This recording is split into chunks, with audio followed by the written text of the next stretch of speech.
My channel royal pirate official. এটা আমার প্রথম ব্লগ।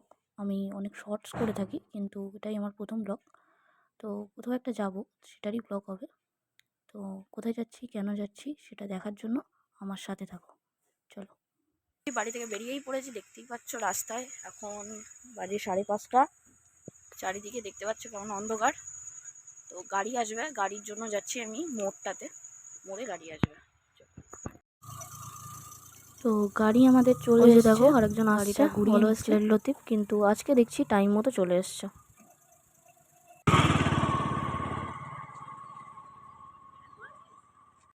গাড়িতে উঠে পড়লাম। তো গাড়িটাকে চলতে শুরুর অপেক্ষা। প্রাণী আরেকজন উঠে গেছে, দেখি দেখি মুখটা একটু দেখি, দেখা। গাড়ির গন্ধে অলরেডি শুরু হয়ে গেছে এর পাকানো।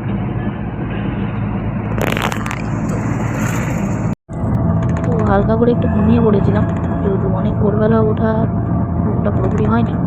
हम जो चलने लगे हैं ये रास्ते, हाँ हाँ हाँ, मंजिल से बहकर लगने लगे हैं ये रास्ते, हाँ खो जा।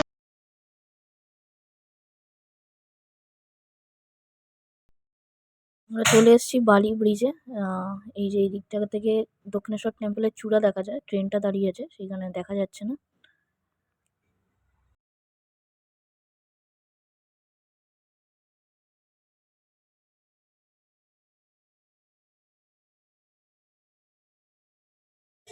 অ্যাট লাস্ট পৌঁছে গেলাম হাওড়া, আমাদের সেমিনার হলে। আর আমি ড্রেস পরে রেডিও হয়ে গেছি, দেখতেই পাচ্ছ। কেমন লাগছে জানাও।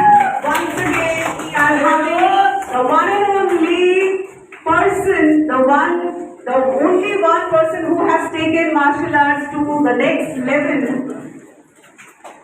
8-dan black belt, World Karate Federation referee and judge of World Karate Federation and Asian Karate Federation, Chairman RC of Karate,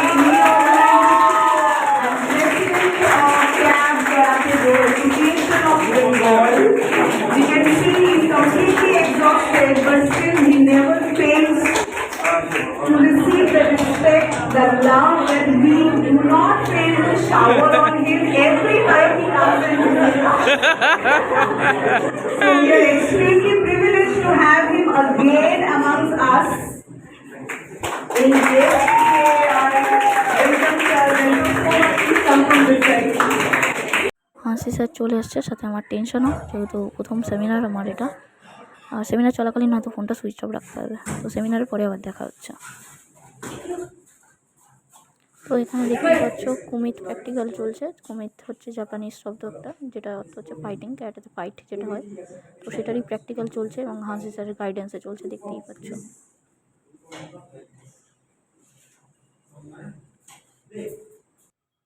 তো অবশেষে সেমিনার শেষ হলো, আর পুরো দেখতেই পাচ্ছ হালত পুরো খারাপ। চলো গাড়িতে উঠে দেখা হচ্ছে।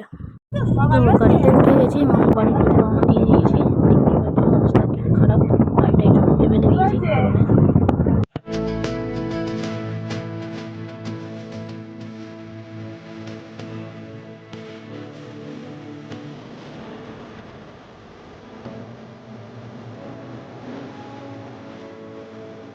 তো যাওয়ার সময় যে সৌভাগ্যটা হয়নি, সেটা এখন হলো। দক্ষিণেশ্বর টেম্পলের আমরা দেখতে পেয়েছি, আর এখনকার ভিউটাও বেশ সুন্দর লাগছে, দেখতেই পাচ্ছ। অ্যাট লাস্ট বাড়িতে পৌঁছালাম। তো আমার ভিডিওটা কেমন লাগলো জানিও সবাই।